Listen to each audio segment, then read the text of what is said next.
Saya akan membahas tentang Angkatan Balai Pustaka. Yang pertama, latar belakang Angkatan Balai Pustaka.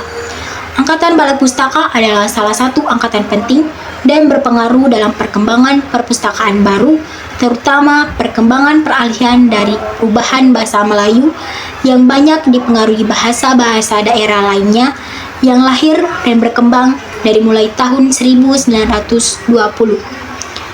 Seperti yang berkembang dalam siaran surat kabar, majalah, dan koran pers. Sebenarnya, angkatan ini dipelopori oleh sebuah penerbit Balai Pustaka pada tahun 1920 sampai 1950. Karya ini terdiri dari prosa yang mencangkup roman, cerita pendek, novel dan drama, dan puisi yang menggantikan syair, pantun, gurindam, dan hikayat yang mungkin pada masa itu terlalu memberikan pengaruh buruk, banyak menyoroti kehidupan cabul, dan dianggap memiliki misi politis. Balai Pustaka menerbitkan karya dalam 3 bahasa, yaitu bahasa Melayu Tinggi, bahasa Jawa, bahasa Sunda, dan dalam jumlah terbatas dalam bahasa Bali, bahasa Batak, dan bahasa Madura. Yang kedua, sejarah Angkatan Balai Pustaka. Dalam sejarah awal mula Balai Pustaka, terbentuk ketika pemerintah kolonial Belanda mendirikan komisi untuk bacaan sekolah pribumi dan bacaan rakyat pada 14 September 1908 melalui keputusan Gouvernement dengan nama awal yaitu Commission for the Intellectual Schulen Volkskultur diketuai oleh Dr. G.A.J. Hessel. Kemudian, pada tahun 1917, pemerintah kolonial Belanda mendirikan kantor bacaan rakyat atau Balai Pustaka. 3 tokoh-tokoh angkatan Balai Pustaka. Yang pertama, Nur Sultan Iskandar. Nur Sultan Iskandar lahir di Minangkabau tahun 1893. Hasil karyanya Salah Pilih dikarang dengan nama samaran Nursina tahun 1928. Karena Mertua pada tahun 1932, Ulum Balang Raja, novel sejarah oleh Tewu dipandang terbaik, Katak Hedak Jadi Lembu, Nerka Dunia pada tahun 1973. Salah satu karya yang diterbitkan oleh Balai Pustaka adalah Katak Hedak Jadi Lembu pada tahun 1935 yang merupakan roman psikolik yang mengisahkan kemalasan seorang bangsawan Sunda tetapi memiliki keserakahan. Yang kedua, Abdul Muiz. Abdul Muiz lahir di Minangkabau pada tahun 1886. Hasil karyanya Salah Asuh 1928, Pertemuan Jodoh 1933, Surupati 1950 novel sejarah, Robert Anak Suropati 1953 novel sejarah. Salah Asuh menjadi salah satu karya terbaik yang terbit di Balai Pustaka. Novel ini menceritakan tentang pemuda Minangkabau yang berada di tengah pendidikan dan lingkungan yang menganut nilai-nilai dan sikap orientasi Barat. Pendidikan Barat yang salah membuat dia tak bisa membaur dengan bangsanya, tetapi tidak pula diterima oleh kaum Barat. Yang ketiga, Mara Rusli. Lahir pada tanggal 7 Agustus 1989 dan meninggal di Bandung 17 Januari 1968. Karya-karyanya Siti Nurbaya tahun 1922, subjudul Kasih Tak Sampai, Anak dan Kemenakan 1956, Memang Jodoh Laharni 1952. Baya karya Mara Rusli adalah ciri dari Angkatan Balai Pustaka. Novel ini sangat terkenal bahkan hingga saat ini. Novel ini menceritakan tentang cinta remaja antara Samsu Bahari dan Siti Nurbaya yang hendak menjalin cinta tetapi terpisah ketika Samsu terpaksa pergi ke Batavia untuk melanjutkan pendidikan. Lalu, Siti Nurbaya harus menikah dengan Datuk Maringgi demi melunasi hutang ayahnya. Yang keempat, Aman Datu Maijodo. Lahir di Solok pada tahun 1896. Karya-karyanya Sideol Anak Betawi, cerita anak-anak, Anak Desa, cerita anak-anak, Si Cebol Rindukan Bulan tahun 1934, Sebabnya Rapia Tersesat pada tahun 1934. Karya yang terkenal adalah Sideol Anak Betawi yang menceritakan tentang kehidupan anak Betawi di tengah-tengah kota Jakarta. Novel ini juga sudah diadaptasi menjadi sebuah serial pada tahun 1994. Yang kelima, Merari Siregar. Merari Siregar adalah seorang sastrawan yang mula-mula menulis novelnya Azab dan Sengsara dengan corak baru untuk ukuran zamannya ketika hakikat masih dominan. Dia lahir di Siprok, Tapanuli, Sumatera Utara, tanggal 13 Juli 1896 dan meninggal pada tanggal 23 April 1940. Novel Azab dan Sengsara juga menjadi karya terkenal pada masa angkatan Balai Pustaka. Novel ini menceritakan tentang sepasang kekasih, Amanuddin dan Maryamin, yang tidak dibolehkan menikah dan menderita karena adanya kepercayaan adat. Yang keenam, Muhammad Kasim. Muhammad Kasim lahir di Maurah, Sipongi, Sumatera Utara pada tahun 1886. Berpendidikan sekolah guru sehingga tahun 1935 menjadi guru sekolah rakyat. Karya-karyanya adalah kumpulan cerpen Taman Duduk pada tahun 1936 dan novel Muda Taruna pada tahun 1922. Baik, di sini saya akan menjelaskan materi tentang Angkatan Pujangga Baru. Yang pertama, latar belakang berdirinya Angkatan Pujangga Baru. Yang kedua, tokoh-tokoh dalam Angkatan Pujangga Baru beserta dengan karya yang diciptakan oleh tokoh tersebut. Dan yang terakhir, peristiwa yang terjadi dalam Angkatan Pujangga Baru. Angkatan Pujangga Baru muncul menggantikan Angkatan Balai Pustaka yang sebelumnya mendominasi sastra Indonesia. Angkatan ini dikenal melalui majalah sastra dan kebudayaan. Pujangga Baru yang diterbitkan dari tahun 1933 hingga dihentikan oleh Jepang.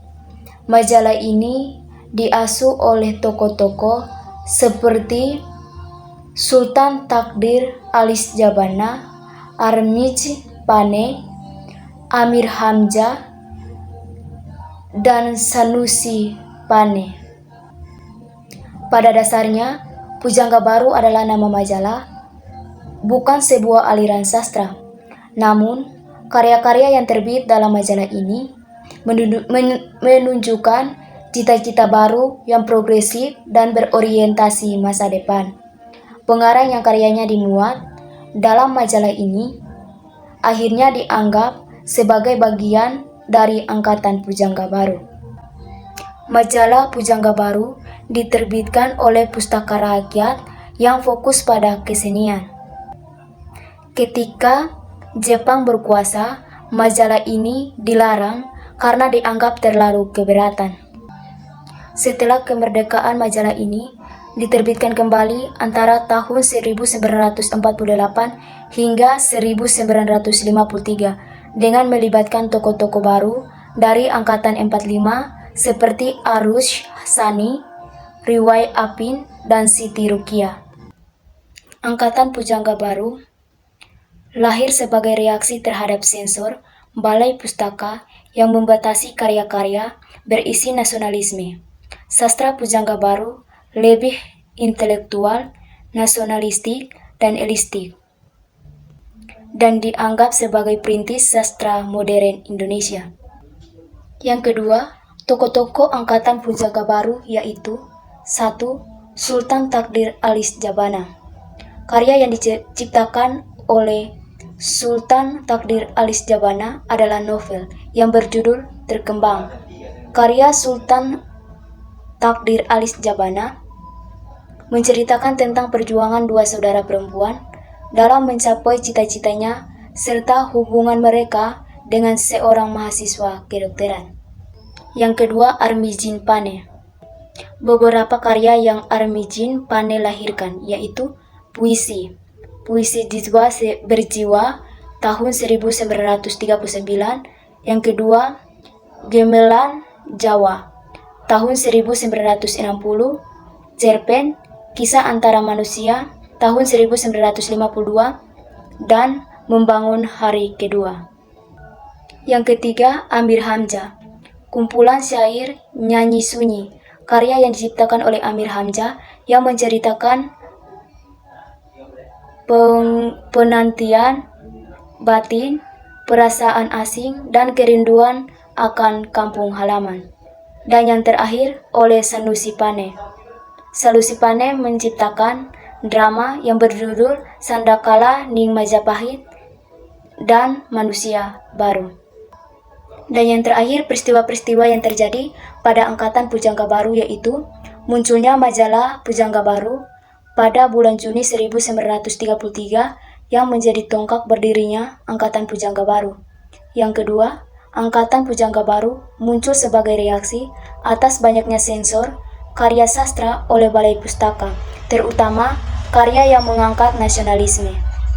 Yang pertama, latar belakang berdirinya Angkatan 45 sampai 66. Latar belakang berdirinya Angkatan 45 sampai 66 merujuk pada periode dan sejarah sastra Indonesia yang dimulai setelah proklamasi kemerdekaan Indonesia pada tahun 1945 dan berlanjut hingga tahun 1966. Periode ini ditandai dengan semangat nasionalisme yang tinggi dan keinginan untuk membangun identitas bangsa. Yang kedua, penyebab berdirinya Angkatan 45 sampai 66. Penyebab yang pertama yaitu proklamasi kemerdekaan.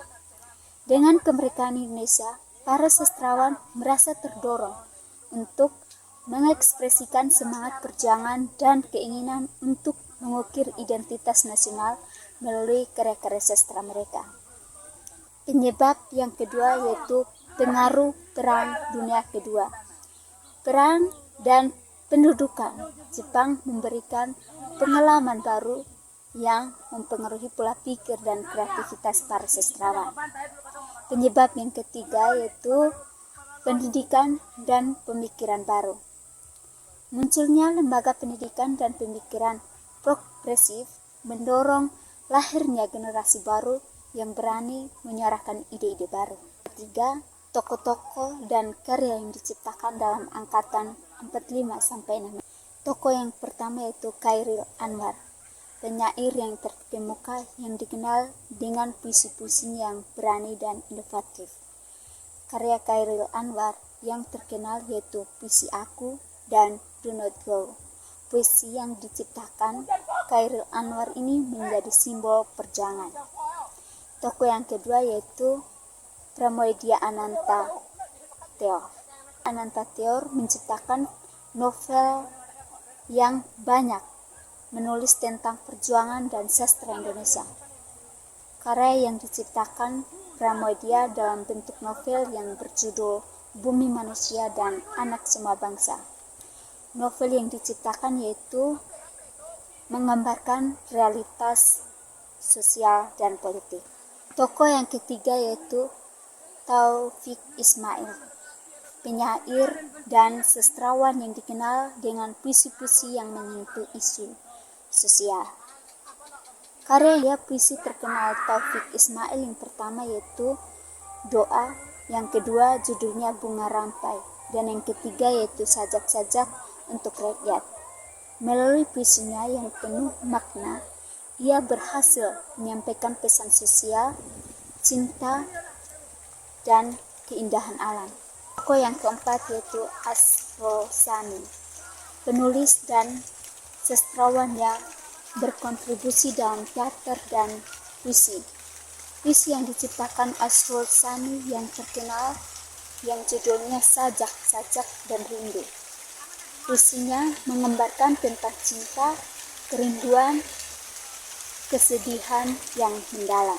Yang keempat, peristiwa penting dalam Angkatan 45 sampai 66. Peristiwa yang pertama yaitu proklamasi kemerdekaan pada tahun 1945.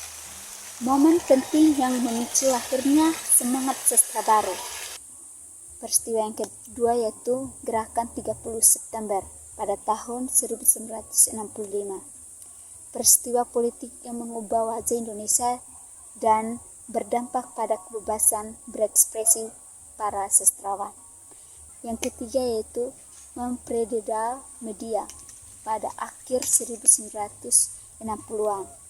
Banyak media yang beredar mempengaruhi cara sastrawan dalam berkarya. Kesimpulan dari materi angkatan 45-66 merupakan periode penting dalam perjuangan, kebangkitan identitas, dan refleksi sosial.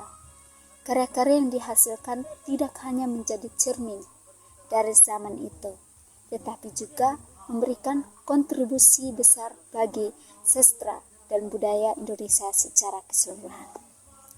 Demikian dari video saya. Terima kasih. Baik, di sini saya akan menjelaskan materi tentang latar belakang berdirinya angkatan 70 sampai 80. 1. Angkatan 70-an dan 80-an di Indonesia merujuk pada periode penting dalam sejarah sosial, politik, dan budaya Indonesia. Angkatan ini mencakup sejumlah generasi yang tumbuh pada masa transisi politik dan perkembangan sosial yang signifikan. Kemunculan angkatan 70-an dan 80-an pada periode 1970 hingga 1980, generasi muda Indonesia mulai menunjukkan eksistensinya melalui berbagai gerakan sosial dan intelektual. Angkatan ini dikenal dengan semangat perlawanan terhadap otorianisme meskipun dalam berbagai bentuk yang berbeda. Angkatan 70-an, angkatan ini tumbuh dalam konteks politik yang dipenuhi dengan ketidakpuasan terhadap pemerintah Soeharto. Mereka banyak terlibat dalam gerakan mahasiswa yang memperjuangkan kebebasan berekspresi dan hak-hak sipil. Pada awalnya banyak di antara mereka yang terinspirasi oleh ideologi kiri, tetapi seiring berjalannya waktu, ada juga yang beralih ke pendekatan yang lebih mendarat. Gerakan mahasiswa pada 1970-an juga seringkali berhubungan dengan masalah pendidikan, kesenjangan sosial, dan ketidakadilan politik. Angkatan 80-an pada dekade 1980-an, meskipun masih berada dalam masa Orde Baru, banyak pemuda yang lebih memilih jalur intelektual dan kebudayaan untuk mengekspresikan aspirasi mereka. Munculnya berbagai aliran seni dan sastra yang lebih kritis terhadap kekuasaan, seperti dalam karya-karya penulisan dan seniman pada masa itu. Gerakan mahasiswa pada tahun 1980-an mulai lebih berfokus pada isu-isu seperti kebebasan berpendapat, hak asasi manusia, dan keadilan sosial. Pada tahun 1980-an, pemerintah Orde Baru semakin memperketat pengawasan terhadap media dan kebebasan akademik yang justru memicu reaksi dari kalangan intelektual muda. Angkatan sastra 70-an dan 80-an menghasilkan berbagai karya sastra diantaranya. 1. Meditasi pada tahun 1976, karya akan berbagai karya sastra diantaranya. 1. Meditasi pada tahun 1976, karya Abdul Hadi WM. 2. Kubah 1980, karya Ahmad Tohari. 3. Orang-orang Bloomington, tahun 1980, karya Budi Drama. Yang keempat, Warisan pada tahun 1979, karya Khairul Harun. Yang keenam, Pariksetin pada tahun 1969, karya Goenawan Muhammad. Yang ketujuh, Perang Pun Usai pada tahun 1979, karya Ismail Marahimin. Yang kedelapan, Khotbah di Atas Bukit pada tahun 1976, karya Kunto Wijoyo. Yang kesembilan, Monumen Safari pada tahun 1966, karya Leon Agusta. Yang kesepuluh, Lingkaran-lingkaran Retak pada tahun 1978, karya M. Baifas. Beberapa peristiwa yang terjadi pada angkatan 70-an dan 80-an dalam dunia sastra Indonesia antara lain. Angkatan 70-an, sastrawan pada periode ini lebih berani bereksperimen dan penerbitan mulai bangkit. Istilah Angkatan 70 pertama kali diperkenalkan oleh Damien Tonda dalam kertas kerjanya Peta Berpuisian Indonesia pada tahun 1970-an dan Sketsa. Tahun 1980-an karya sastra di Indonesia ditandai dengan banyaknya roman percintaan seperti karya Margaret T. Selain itu, muncul juga karya sastra beraliran pop seperti novel populer Lupus karya Hilman Hariwijaya. Beberapa sastrawan wanita yang populer pada era ini adalah Tito Said, L.A. Rose, Dia Hadaning, dan Oka Rusmini.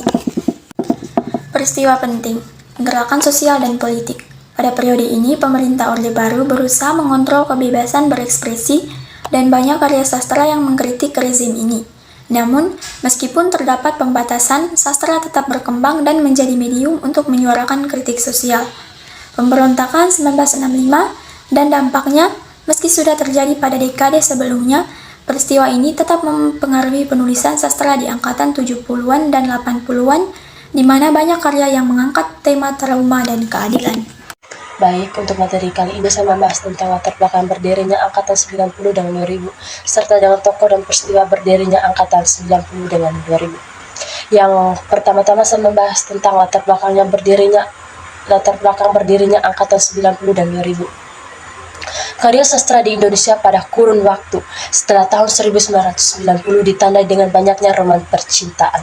Dengan sastrawan wanita yang menonjol pada masa tersebut, karya sastra Indonesia pada masa angkatan ini tersebar luas berbagai majalah dan penerbitan umum. Persoalan sejarah memang peran penting di sini. Angkatan 90-an memberikan nafas terutama surrealisme, pembongkaran bahasa, dan munculnya masalah gender. Pada masa angkatan 2000 ini, banyak sekali munculnya pengarang atau penulis wanita yang banyak dari mereka umumnya menulis dengan ungkapan perasaan, kebebasan ekspresi, dan pemikiran bahkan lebih berani daripada sastrawan lainnya untuk menampilkan nuansa erotik atau hal-hal sensual. Karya yang ada dalam Angkatan 90 dengan 2000. Yang pertama, Angkatan 90. Ayu Utami, karya utamanya sama 1998. Yang kedua, Dewi Lestari atau De Lestari, karya utama Supernova, Kastari Putri, dan Bintang Jatuh 2001. Yang ketiga, Seno Gramira Aji Dharma, karya utamanya Saksi Mata 1994. Yang keempat, Dejenar Mahesa Ayu, karya utamanya Mereka Bilang Saya Monyet 2000. Yang kelima, Iwan Simatupang, karya utamanya Ziarah, walaupun pertama terkait 1996, karya menentukan relevasi yang baru di era 90-an. Yang keenam, Hilman Hariwijaya, karya utamanya Lupus, mulai populer sejak 1980-an hingga 1990-an. Yang kedua, saya bahas tentang Angkatan 2000. Yang pertama, Andre Hirata, yang karya utamanya Laskar Pelangi 2005. Yang kedua, Oki Madasari, karya utamanya Entrok 2010. Yang ketiga, Eka Kurniawan, karya utamanya Cantik Itu Luka 2002. Yang keempat, Terelie, karya utamanya Hafalan Sholat Derisa 2005. Yang kelima, Marga T, karya utamanya Cinta Sejati Hanya Ada Dalam Novel 2000.